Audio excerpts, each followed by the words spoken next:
మన షాప్‌లో కస్టమర్ వచ్చిన తర్వాత, మనం ఒకవేళ కౌంటర్‌లో కూర్చుంటే గాన లేసి ఏం కావాలని అడగండి. అలా అడిగిన తర్వాత అతను ఒక షర్ట్ గాని, ప్యాంట్ గాని అడిగిన తర్వాత అతనికి సైజ్ అడగండి. సైజ్ అడిగిన తర్వాత ఈ సెక్షన్ మొత్తం మీ సైజ్ వస్తుంది. ఈ సెక్షన్ మొత్తం మీ సైజ్ వస్తుంది చెప్పకుండగా మీకు వాళ్ళకి దానిలో బెస్ట్ మంచి వాళ్ళ ఫేస్‌కి సెట్ అయ్యేటివి, వాళ్ళ మెంటాలిటీకి సెట్ అయ్యేటివి మంచి మంచివి చూయించండి. చూయించిన తర్వాత అప్పుడు చెప్పండి. సార్ మీ ఈ సెక్షన్ మొత్తం మీ సైజ్ వస్తుంది. ఈ సెక్షన్ మొత్తం మీ సైజ్ వస్తుంది. మీకు దీనిలో ఏమన్నా నచ్చితే చెప్పండి. నేను తీసిస్తాను. లేదు మీకు ఎలాంటి మోడల్ కావాలి, లేదంటే ఎలాంటి కలర్ కాంబినేషన్ కావాలో చెప్తే గూడా మేము తీస్తాం సార్ అని మంచిగా చాలా స్మూత్‌గా చెప్పండి. అలా చెప్పడం వల్ల ఏమవుతుందంటే కస్టమర్‌కి మంచి ఇంప్రెషన్ మన పైన వస్తుందనమాట. ఓకే. చాలా బాగా చెప్తున్నాడు. మనం ఫ్రెండ్లీగా మూవ్ అవ్వచ్చు. అలా కాకుండా మీరు వస్తూనే మీ సైజ్ మొత్తం ఇవ్వండి. ఈ సెక్షన్ మొత్తం అంతా మీ సైజ్ అండి అలా చెప్పారనుకోండి. అతను ఏంది ఇంత ఓవర్ ఇంత ర్యాష్‌గా మాట్లాడుతున్నాడు ఇతను. చూయిస్తే కొంచెం మంచిగా ఉంటుంది గదా! అని అనుకుంటాడనమాట. మీరు ఇలా పడితే అలా చెప్పారనుకోండి, అతను తీసుకొని ఇంట్రెస్ట్ కూడా వెళ్ళి మా సంగ వెళ్ళిపోతాడు. వద్దురా నాన్న ఈ తలనొప్పింది నాకి. చాలా ర్యాష్‌గా మాట్లాడుతున్నాడు. చూయించే ఇష్టం కూడా లేదు. ఇంక మనం అనుకుంటాం ఇక్కడ. అనే అవకాశాలు ఎక్కువగా ఉంటాయనమాట. సో, మీరు అలా కాకుండా అతనికి నచ్చిన ఒక 5 పెయిర్స్ గాని, 6 పెయిర్స్ గాని చెస్తారు ఇవి చూడండి. మీకివి బాగా సెట్ అవుతాయని చెప్పండి. మీకేమైనా నచ్చితే కూడా చెప్పండి. మీకు తగ్గట్టు నేను తీసిస్తాను అని చెప్పండి. అలా చెప్పడం వల్ల అతను ఓకే. బాగా చెప్తున్నాడనేసి తనకి కావాల్సిన ప్రోడక్ట్ వాళ్ళకి తీయించుకుంటారు. తర్వాత ఒక షర్ట్ గాని, ప్యాంట్ గాని తీసుకున్న తర్వాత దీనిలో కాంబినేషన్ అంటే ఆ ప్యాంట్‌లోకి అండ్ అతని ఫేస్‌కి సెట్ అయ్యేటట్టుగా, ఆయన బాడీ పర్సనాలిటీ సెట్ అయ్యేటట్టుగా మంచి కాంబినేషన్ పాయింట్ గానివ్వండి, జీన్స్ గాని, కాటన్ గాని, ట్రౌజర్స్ గాని, ఆ షర్ట్‌కి సంబంధించినవన్నీ అతనికి చూయించండి. సరే ఇలాంటి షర్ట్‌కి క్వాలిటీ బాగా సెట్ అవుతుంది. ఇలాంటి కలర్ బాగా సెట్ అవుతుంది. ఇలాంటి బ్రాండ్ బాగా సెట్ అవుతుంది. చూస్తే చాలా రిచ్‌గా ఉంటుందని మంచి మంచి విషయాలు అలా చెప్పడం వల్ల ఏమవుతుందంటే అతనికి మంచి ఇంప్రెషన్ వస్తుంది. ఓకే. చాలా బాగుంది. బాగా చెప్తున్నాడు అనేది ఒక ఇంప్రెషన్ వస్తుంది. తర్వాత అతను అన్నీ తీసుకున్న తర్వాత తనకు ఖచ్చితంగా ఒక డౌట్ ఉంటది. ఖచ్చితంగా ఒక మాట అడుగుతాడనమాట. ఆ కలర్ షేడ్ అవుతుందా అనే విషయాలు ఖచ్చితంగా అడుగుతాడు మిమ్మల్ని.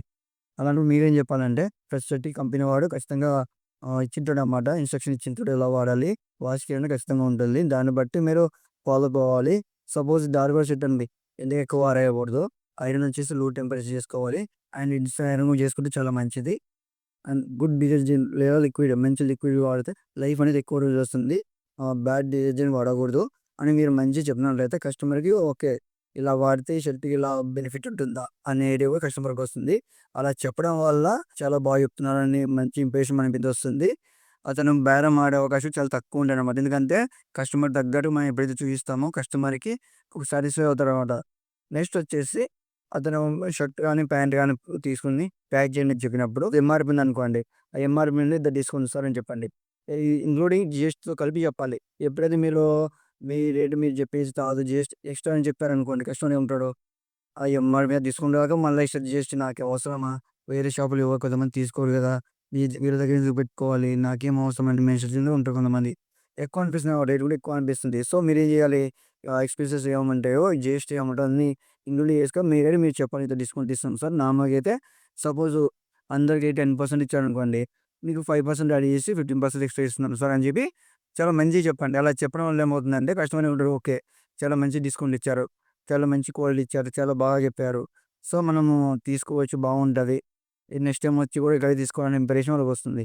అలా కాకుండా మీ రేట్ మీరు చెప్పేసి ఎక్స్ట్రా జీఎస్టీ పే చేయాలి సార్. కంపల్సరీ పే చేయాల్సిందంటే వాళ్ళకి ఎక్కువ అనిపించి తీసుకోకుండా పోయే అవకాశాలు కూడా చాలా ఎక్కువగా ఉంటాయన్నమాట. అంతే కాకుండా మీరు బిల్లేసేటప్పుడు మీ మైండ్ సెట్ ఓన్లీ బిల్లింగ్ మాత్రమే ఉండాలి. సేల్ చేసేటప్పుడు మీరు మాట్లాడంటారు కదా కస్టమర్‌తో. చూసేటప్పుడు చెప్పింటారు. కలర్ షేడ్ కాదు సార్, ఏం కాదు సార్, తీసుకోండి సార్, నిజంగా తీసుకోండి బాగుంటది. మీకు బాగుండని అనవసరంగా మీరు మాట చెప్పారనుకోండి. అతనికి ఖచ్చితంగా ఇరిటేషన్ అనేది వస్తుందనమాట.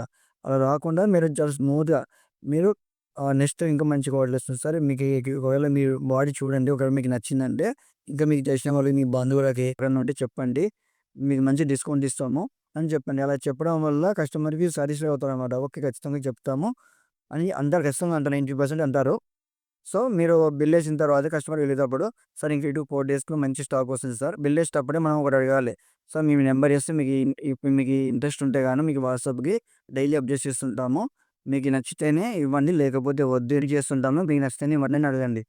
కస్టమర్‌కి ఇష్టం ఉంటే తీసుకోండి. లేకపోతే వదిలేసేయండి. మీరు ఎప్పుడైతే స్టాక్ వస్తుందో మంచి మంచి అప్డేట్స్ వాళ్ళకి చేయడం వల్ల కస్టమర్స్ నచ్చినప్పుడు ఖచ్చితంగా వచ్చి ఆ ప్రోడక్ట్ గాని, షర్ట్ గాని, ప్యాంట్ గాని కొనే అవకాశాలు ఎక్కువ ఉంటాయి. అంతే కాకుండా మీ బిజినెస్ గ్రోత్ అనేది ఎక్కువగా ఉంటదనమాట. ఈ వీడియో నచ్చితే లైక్ చేయండి, షేర్ చేయండి, సబ్స్క్రైబ్ చేసుకోండి.